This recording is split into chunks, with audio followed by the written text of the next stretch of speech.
श्रोतेहो नमस्कार. ऐसी अक्षरे रसिके या कार्यक्रमामध्ये ठसा उमटवणारे चित्रपट या मालेमध्ये आज ऐकूया भेट या चित्रपटाबद्दल प्रिया प्रभुदेसाई यांचा लेख. संयुक्त कुटुंब व्यवस्थेत माणसांचं परस्परांशी असलेलं नातं आणि त्यामुळे असलेलं स्थान परंपरेनं ठरवलं होतं.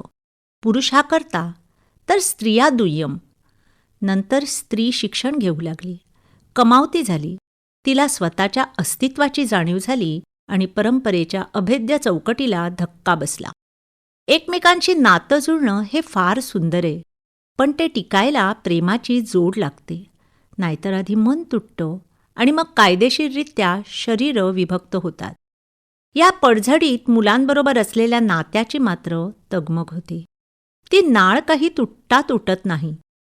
दिग्दर्शक चंद्रकांत कुलकर्णी यांचा भेट हा सिनेमा मुलाच्या भेटीसाठी व्याकुळ झालेल्या आईच्या धडपडीची कहाणी आहे. नायिका सुधा ही मध्यमवर्गीय स्त्री आणि तिचा 9वीत असणारा मुलगा आनंदा ह्यांच्याभोवती चित्रपटाचं कथानक फिरतं. आनंदा हा सुधाच्या पहिल्या नवऱ्यापासून, भाऊसाहेबांपासून झालेला मुलगा.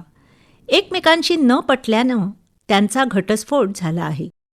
भाऊसाहेब आणि सुधा या दोघांनीही पुनर्विवाह केला असून ते आपल्या संसारात आता सुखी आहेत.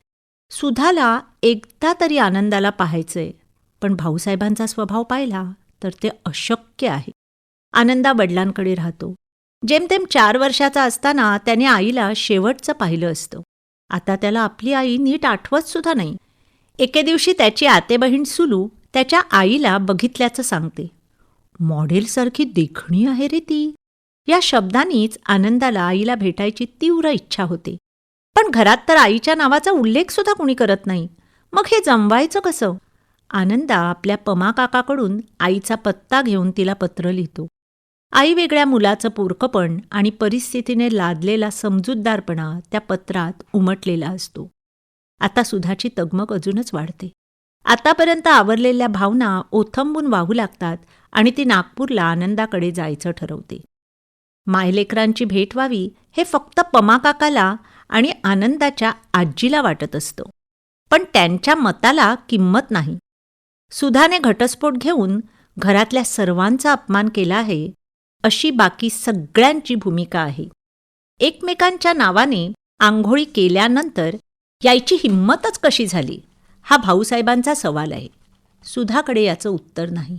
तिला फक्त मुलाला डोळे भरून पाहायचे. निदान मी मेल्यावर तरी तुम्ही त्याला पाठवाल का? या प्रश्नानंतर मात्र भाऊसाहेब नरमतात. वृथा अभिमान गळून पडतो आणि मायलेकरांची अश्रुपूर्ण गळाभेट होते. झालेला आनंद जसा सुधाला सोसवत नाही तसाच प्रेक्षकांना सुद्धा सोसवत नाही. चित्रपट मात्र इथं संपत नाही. जी गोष्ट सुधाच्या आयुष्यात घडलेली असते त्याच गोष्टीला आता सुधाची मुलगी तोंड देते आहे. तिचंही लग्न घटस्फोटाच्या उंबरठ्यावर येऊन ठाकलंय, पण त्याला दोघांचीही संमती असल्याने ते सोपं झालं आहे. काळ बदलला आहे. घटस्फोट घेणं, मुलांची वाटणी करणं अगदी सहज होतंय. विभक्त होण्यात आता अहंकाराचा अडथळा नाही. भावनांना पूर्वीसारखं महत्त्वच राहिलं नाही तर अडथळा कुठून असणार? आपल्या प्राथमिकता बदलत आहेत. महत्त्वाची आहे ती सोय. भावना म्हणजे बंधन असं मानणाऱ्या या जगात नक्की काय हवंय या माणसाला? सुख? सुबत्ता? भावनेवर मात करणारा हा कोरडेपणा खरंच चांगला आहे का? विचार करण्यासारखा प्रश्न आहे. ठसा उमटवणारे चित्रपट या मालेमध्ये भेट या चित्रपटाविषयी प्रिया प्रभुदेसाई यांचा लेख आत्ताच आपण ऐकला.